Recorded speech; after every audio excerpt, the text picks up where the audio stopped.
Hello दोस्तों, study with एनु में मैं एनु आपका स्वागत करती हूँ। और जैसा कि आपको पता है कि हम पेट में आदित्य रंजन सर की ये बुक पढ़ रहे हैं, UP triple S C PET की। तो बुक काफ़ी अच्छी है, मैं भी आपके साथ ही पढ़ रही हूँ, तो मुझे तो ठीक लगी, अच्छी लगी है। और बहुत ही इसमें क्रीम सी चीज़ें दी हुई हैं, मतलब आपको बहुत ज़्यादा उतना ही पढ़ना है जितना एग्ज़ाम में आने के चांसेस हैं। तो ये बुक मुझे अपनी पर्सनली तो थोड़ा अच्छी लगी, और मैंने जैसा कि बताया कि मैं भी आपके साथ ही पढ़ रही हूँ इस बुक को। तो आज हम इसके आगे के पार्ट को कवर करने वाले हैं। तो इससे पहले हमने सिंधु घाटी सभ्यता को देख लिया था।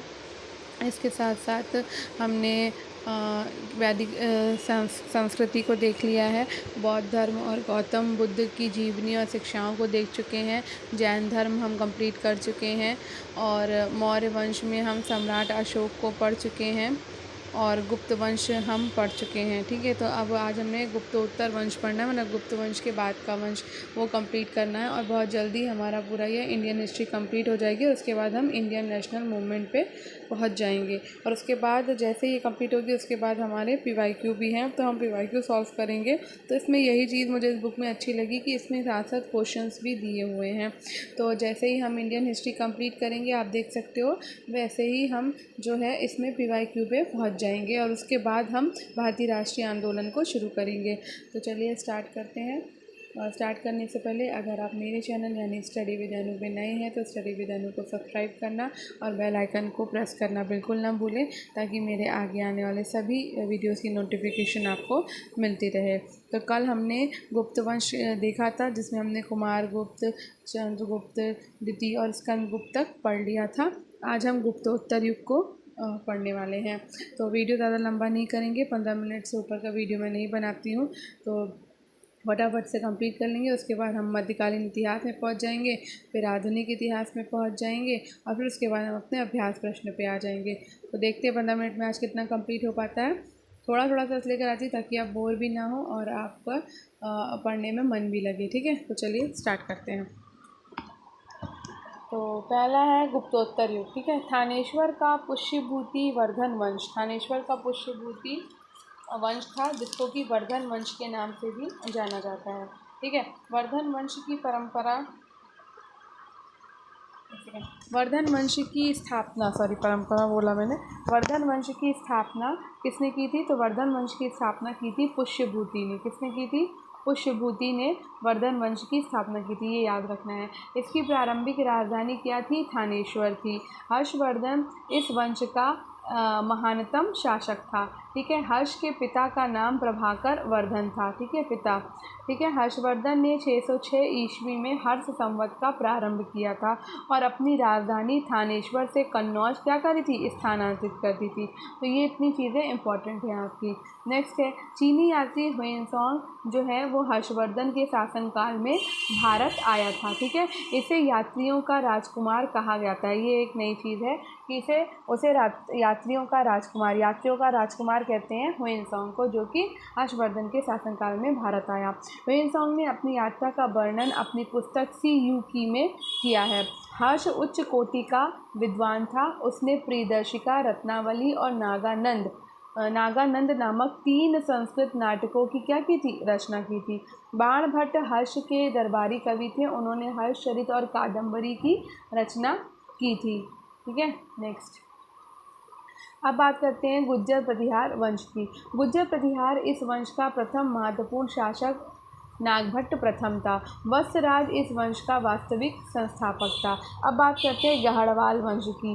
चंद्रदेव ने गढ़वाल वंश की नींव डाली। गढ़वाल वंश के अंतिम शक्तिशाली शासक जयचंद्र 1170 से 1194 ईस्वी तक था, जिसकी पुत्री का अपहरण करके दिल्ली और अजमेर के चौहान शासक पृथ्वीराज चौहान तृतीय ने विवाह कर लिया था।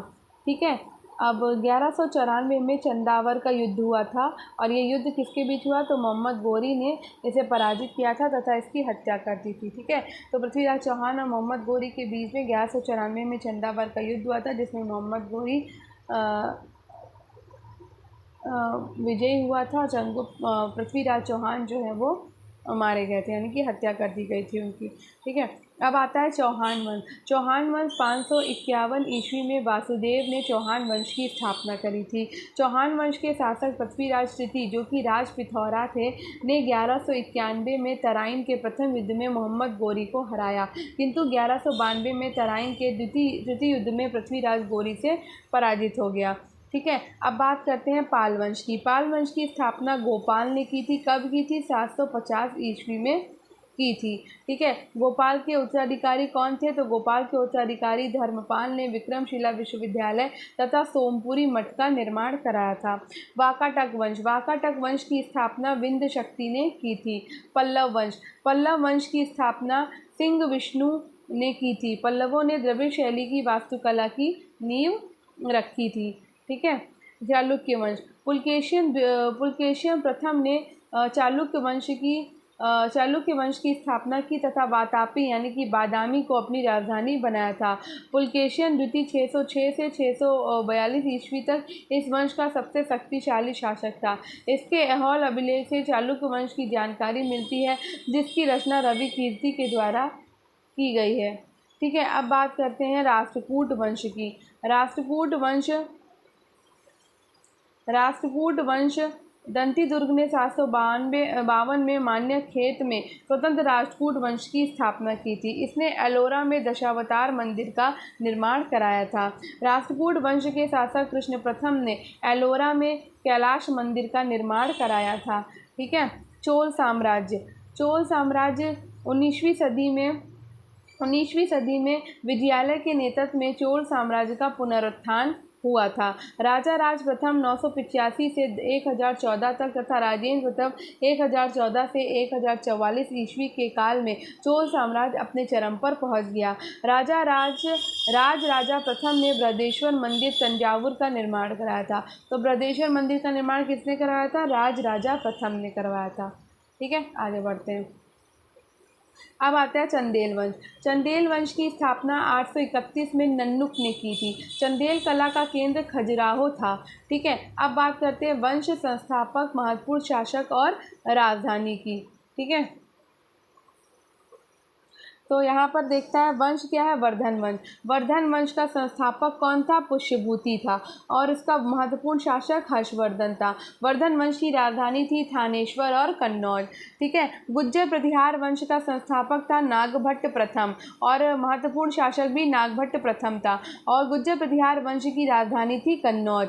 गाढ़वाल वंश की राजधानी क्या थी? वाराणसी और इसका संस्थापक था चंद्रदेव और महत्वपूर्ण शासक था गोविंद चंद्र। ठीक है, चौहान वंश का संस्थापक था वासुदेव और इसकी राजधानी थी अजमेर और इसका महत्वपूर्ण शासक था विग्रह राज चतुर। पाल वंश का संस्थापक गोपाल था जिसकी राजधानी थी मुंगेर और इसका महत्वपूर्ण शासक था देवपाल। वाकाटक वंश का संस्थापक था विंध्य शक्ति और इसका महत्वपूर्ण शासक था प्रवरसेन और राजधानी थी वाकाटक वंश की नंदीवर्धन।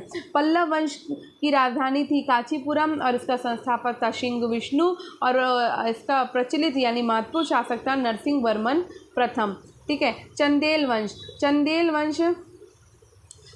वंश का संस्थापक था नन्नुक और महत्वपूर्ण शासक था विद्याधर और इसकी राजधानी थी खजुराहो। चालुक्य वंश का संस्थापक मूलराज प्रथम था और महत्वपूर्ण शासक था भीम प्रथम और राजधानी थी वातापी। राष्ट्रकूट वंश का शासक था दंती दुर्ग संस्थापक और महत्वपूर्ण शासक था गोविंद तृतीय और राजधानी थी मान्यखेत। ठीक है, चोल वंश का संस्थापक था विजयालय और राजधानी थी तंजावुर और महत्वपूर्ण शासक था राजा प्रथम।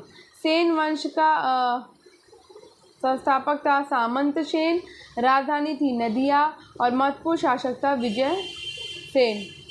ठीक है, अब बात करते हैं मध्यकालीन इतिहास से पहुंच जाते हैं। तो हमने प्राचीन पढ़ चुके हैं, अब मध्यकालीन पे आते हैं। मध्यकालीन पे भी थोड़ा कंप्लीट करते हैं क्योंकि अभी हमारा 15 मिनट नहीं हुआ है। ठीक है, विदेशी आक्रमण सबसे पहले पढ़ेंगे। तो सबसे पहले विदेशी आक्रमणकारी कौन था? मोहम्मद बिन कासिम था। तो भारत का प्रथम अरब आक्रमण जो है वो 1712 में मोहम्मद बिन कासिम के नेतृत्व में अरबों के द्वारा कब किया गया था? कहाँ किया गया था? तो सिंध पर किया गया था। ठीक है, एक सेकेंड। ठीक है, भारत का प्रथम अरब आक्रमण 712 में मोहम्मद बिन कासिम के नेतृत्व में अरबों के द्वारा सिंध पर किया गया था। ठीक है, और भारत में सर्वप्रथम जजिया कर की वसूली कासिम ने सिंध में की थी। ठीक है, अरबी भाषा में लिखी चचनामा पुस्तक में मोहम्मद बिन कासिम के आक्रमण की जानकारी मिलती है। उसके बाद कौन आया? उसके बाद आया महमूद गजनवी। महमूद गजनवी ने 1000 से 1027 के मध्य भारत पे कुल 17 बार आक्रमण किया था। गजनवी का सबसे महत्वपूर्ण आक्रमण 1025 में सोमनाथ मंदिर पर था। 1030 में गजनवी की मृत्यु हो गई थी। गजनवी के दरबारी कवि अलबरूनी ने अरबी भाषा में किताबुल हिंद नामक पुस्तक की रचना की थी। उसके बाद आता है मोहम्मद गौरी। मोहम्मद गौरी ने 1192 में तराइन के द्वितीय युद्ध में पृथ्वीराज चौहान तथा 1194 में चंदावर के युद्ध में कन्नौज के गाढ़वाल शासक जयचंद्र को पराजित किया था। गौरी की मृत्यु के बाद उसके गुलाम कुतुबुद्दीन ऐबक ने 1206 में एक नए राजवंश गुलाम वंश की नींव डाली, जिससे भारत में दिल्ली सल्तनत की शुरुआत हुई थी। ठीक है, दिल्ली सल्तनत आया 1206 से 1526 में। दिल्ली सल्तनत पर कुल 5 राजवंशों ने शासन किया था, जिसमें प्रथम वंश गुलाम वंश था और अंतिम वंश कौन सा था?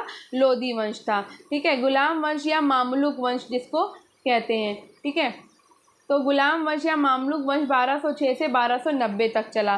कुतुबुद्दीन ऐबक ने 1206 से 1210 तक शासन किया। 1206 में गुलाम वंश की स्थापना के पश्चात ऐबक ने लाहौर को राजधानी बनाया था।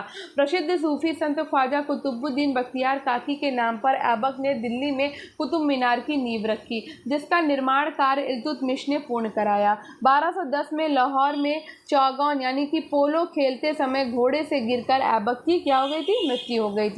उसके बाद गद्दी पर बैठा है इल्तुतमिश। ठीक है, इल्तुतमिश ने 1211 से 1236 तक जो है शासन किया। ठीक है, इल्तुतमिश यानी कि अल्तमस एक इलबारी तुर्क था। ये ऐबक का गुलाम था और उसका दामाद भी था। इल्तुतमिश दिल्ली सल्तनत का वास्तविक संस्थापक माना जाता है। इसने सर्वप्रथम लाहौर के स्थान पर दिल्ली को राजधानी बनाया था। इल्तुतमिश ने अपने 40 विश्वास पात्र गुलामों से 40 गुट या तुर्काने चहलगानी नामक एक समूह तैयार किया। इल्तुतमिश ने अपनी पुत्री रजिया को उत्तराधिकारी घोषित किया था और अप्रैल 1236 में इल्तुतमिश की क्या हो गई थी? मृत्यु हो गई थी। उसके बाद गद्दी पर कौन बैठा? तो उसके बाद गद्दी पर बैठती है उसकी पुत्री रजिया सुल्तान। 1236 से 1240 तक रजिया सुल्तान ने शासन किया। रजिया दिल्ली सल्तनत की प्रथम और अंतिम महिला शासिका थी। रजिया ने पर्दा त्याग कर कुबा यानी कि कोट और कुला यानी कि टोपी पहनकर दरबार में आना शुरू किया। उसके बाद गद्दी पर बैठता है बलबन। बलबन ने 1265 से 1287 तक शासन किया। बलबन का राजत्व सिद्धांत लौ और रक्त नीति पर आधारित था। बलबन ने 40 दल का दमन कर दिया। जो इल्तुतमिश ने चलाया था वो 40 दल का दमन बलबन ने कर दिया। ठीक है, बलबन ने अपने दरबार में सिजदा और पायबोज यानी सिजदा मतलब घुटनों के बल बैठकर सुल्तान के समक्ष सिर झुकाना और पायबोज सुल्तान के पैर चूमने की शुरुआत की तथा ईरानी त्यौहार नौरोज मनाना शुरू कर दिया। गुलाम वंश का अंतिम शासक ख्यूमस था। कौन था? ख्यूमस था। अब उसके बाद हम आते हैं खिलजी वंश में। ठीक है, खिलजी वंश जो है वो 1290 से 1320 तक चला है। ठीक है, जलालुद्दीन खिलजी जो कि 1290 से 1296 तक दिल्ली सल्तनत का शासक रहा।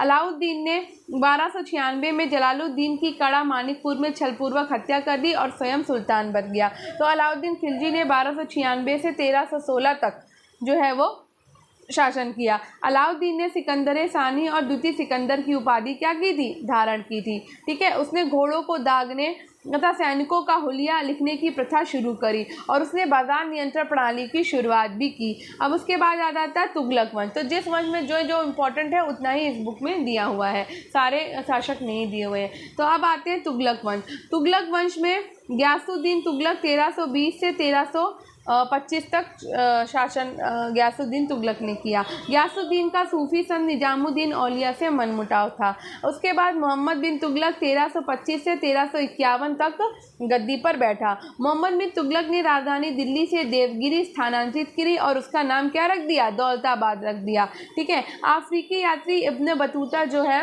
वो मोहम्मद बिन तुगलक के शासनकाल में भारत आया था और इब्न बतूता ने अपनी वृतांत अपनी पुस्तक किसमें लिखी है? रेहला में दिया है अपना। ठीक है, उसके बाद फिरोज शाह तुगलक बैठा। फिरोज शाह तुगलक 1351 से 1388 तक गद्दी पर बैठा था। फिरोज ने ब्राह्मणों पर भी जजिया कर लगाया। तुगलक वंश का अंतिम शासक नासिरुद्दीन मोहम्मद था जो कि 1394 से 1412 तक गद्दी पर बैठा था। नसरुद्दीन के समय में ही तैमूर लंग जो कि 1398 में भारत पर आक्रमण कर दिया था।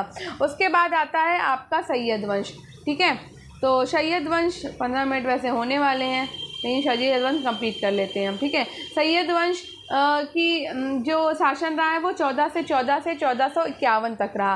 ठीक है, सबसे पहले आया खिज्र का। खिज्र का ने 1414 से 1421 तक शासन किया।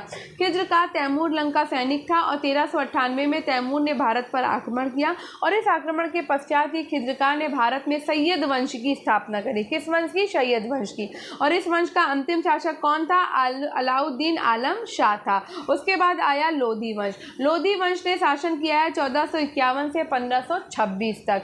बहलोल लोधी ने 1451 से 1489 तक शासन किया और बहलोल लोधी इस वंश का क्या था? संस्थापक था। उसके बाद सिकंदर लोधी ने 1489 से 1517 तक शासन किया। सिकंदर ने 1504 में यमुना नदी के किनारे आगरा शहर की स्थापना करी है और 1506 में उसने क्या किया? सिकंदर लोधी ने आगरा को राजधानी बना दिया। ठीक है, उसके बाद बैठा इब्राहिम लोधी। इब्राहिम लोधी 1517 से 1526 तक शासन करता है। इब्राहिम लोधी लोधी वंश का दिल्ली सल्तनत दोनों का ही अंतिम शासक था। इब्राहिम लोधी पानीपत के प्रथम युद्ध 21 अप्रैल 1526 में जब पानीपत का युद्ध हुआ, बाबर से पराजित हुआ और युद्ध भूमि में ही मारा गया था। इब्राहिम लोधी की मृत्यु के बाद बाबर ने भारत में मुगल साम्राज्य की स्थापना कर दी थी। तो अब उसके बाद हम पढ़ेंगे मुगल साम्राज्य। ठीक है, उससे पहले हम मध्यकालीन प्रमुख लेखक और पुस्तकें पढ़ेंगे। तो मुगल साम्राज्य को पढ़ने अब ये वाला हम कल से स्टार्ट करेंगे हम। ठीक है, यहाँ से मध्यकालीन प्रमुख लेखक और पुस्तकें। तो आई होप आपको आज का वीडियो पसंद आया होगा। तो अगर आपको आज का वीडियो पसंद आया हो तो वीडियो को लाइक करिए, शेयर करिए, चैनल को सब्सक्राइब करिए और स्टडी विद एनू के साथ कनेक्टेड रहिए। स्टडी विद एनू को सब्सक्राइब करिए और बेल आइकन को प्रेस करिए ताकि मेरे द्वारा जितने भी वीडियोस कराए जा रहे हैं, वो जितने भी सब्जेक्ट कराए जा रहे हैं, सबकी नोटिफिकेशन आपको मिलती रहे। तो अगर आपके लिए थोड़ा भी यूज़फुल है तो दूसरों के साथ शेयर करना बिल्कुल मत भूलिएगा और चैनल को प्लीज़ सब्सक्राइब करिए। Thank you. मिलते हैं कल अपने आगे के टॉपिक पर। धन्यवाद। आपका दिन शुभ हो।